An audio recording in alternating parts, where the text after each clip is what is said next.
For my fourth assignment, I chose to analyze Eric Lafforgue's work. Eric Lafforgue was born in France on July 17, 1964, and is a photographer for many reputable companies such as National Geographic, Times Magazine, Lonely Planet, and more. His photography has a humanistic approach and shows his travel to different countries, and he visits many places that people are unaware of. He tries to shed a positive light on the places he visits, which often can be difficult to do. Some of the countries he has traveled to include Panama, many countries in Africa, Japan, North Korea, Thailand, and Vietnam. I really enjoyed learning about the different cultures in so many different countries throughout this project. This photograph of a little girl in Angola is ethically evaluative because she is clearly in an impoverished area and does not have money for clothes.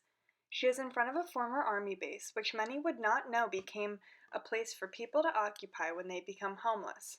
Many Angola families became homeless after the Civil War, which ended in 2002, so it is not uncommon for families and young children to live under these conditions. This image is ironic because the army and the war could be the reason that this little girl does not have a home, yet she is now living in the army base. I believe that Eric Lafforgue's work brings awareness to these issues and could benefit the people of these poor countries. This photo in Benin, West Africa shows a woman working in the Dantokapa market. She is gathering bottles to recycle. The Dankopita market is the largest market in West Africa and is one of the main economy sources for the country. Aside from recycling, the market also sells produce, gas, oil, beauty products, and more. This image is explanatory because it shows some of the products sold in the market and explains how the women work, the traditional clothing they wear, and how they often transport the goods on their head. This image is theoretical because it is not 100% clear what the children are doing and allows the viewer to create a theory. At first, it may appear that the children are just playing outside, and there is a lot of dirt and dust being kicked around. However, if you look closely, you can see that they are actually building a fire. I enjoy the images of the children in Africa because the work they do and their daily tasks are so polarizing from what we see in the United States. These kids cannot be older than 5, yet they are still helping their family by building a fire to cook their dinner on. This photograph is descriptive because it shows the train station and a sign showing the town Benguela and which town is in either direction. I found this image interesting because although it may seem simple, if the train was not passing by in the background, the viewer may be confused as to what the sign is for. I also found it interesting that there is a small child walking alone, because that is something one would never see in America at a train station, so it also describes the differences in culture between the United States and Angola. Angola is considered the deadliest country for kids. 1 in 3 children are malnourished, and it has the highest mortality rate for children under 5.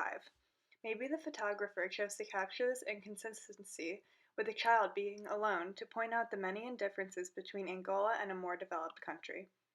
This photo of a little Angolan boy in front of a church is interpretive because it makes the viewer curious as to what he is looking out on. After doing some research on my own, the church is situated on the ocean, so it is very possible that he is looking out onto the water. This photo is taken at Lake Assal crater in Djibouti. This image is aesthetically evaluative because it depicts the beautiful colors of nature. I like this image because of all the different shades of blue with the island matching the sand. Lake Assal is the lowest point on land in Africa, and no water comes in or leaves the lake, and the salinity is 10 times more than the ocean due to the evaporation. There is a great amount of evaporation because in the winter the temperatures can reach 93 degrees Fahrenheit, and from May through September the temperatures can reach 126 degrees Fahrenheit. Due to the high salinity, there is limited wildlife and vegetation.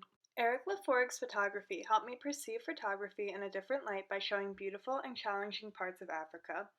Although one may think of parts of Africa as a poor and impoverished country, which many are, there are such rich colors and scenes in nature that there are to appreciate, and many times there is beauty in the challenging portions of life.